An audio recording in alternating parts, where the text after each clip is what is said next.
Good morning. It's going to be a cool one here today and maybe the next few days. I don't know, but it's all good. Cold weather gets my blood flowing, that's for sure. I don't know about you all. I was talking with a friend yesterday and we were just talking about the importance of knowing God as your friend and how do you go about doing that. And he pointed out there's just this challenge.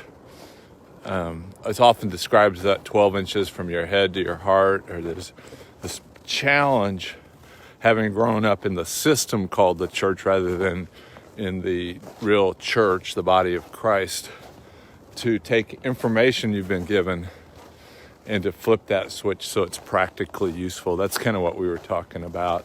I've had that problem. I don't know if you've ever had that problem where you had information that didn't really transform you. It's true information about God, but for some reason it just hadn't made that journey from the heart to the head. And so we were talking about the idea of, he thought for a long time that he worked for God, that preposition for. And then he said he's beginning to see that he works with God. And that sounds really good too, and I'm not sure that's the right answer. It's Christ who is working in you for his will and his glory. He's at work in, another preposition, you. God is bigger than we can even imagine. He is amazing. He is for us. He sees things we don't see. He knows things we don't know, and he's able to do exceeding abundantly beyond all that we can think or imagine. And so the preposition is really intriguing. And thinking about that, I went to Exodus 14:14. I can't remember the words. I can remember the 14:14. It's a cool verse number. But basically it says this: the nation of Israel as a corporate group decided they wanted to go back into captivity because the Egyptians were just so good to them.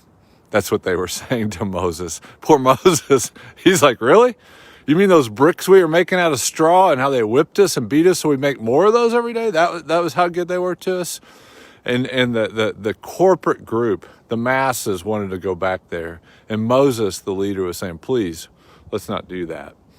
And so in Exodus 14:14, it says, God will fight for you while you remain silent.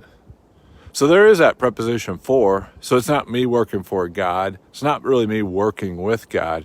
It's this God who's my friend that thinks really highly of me, that's working for me. Even when I sleep, even when I'm screwing things up, he's working for me to protect me, provide for me, and direct me. And so think about the prepositions. Think about the perspective of whether you're perceiving that God really needs you, or maybe God really, really loves you, and so he's working for you today. Hope your day is a great one. Hope to see you soon.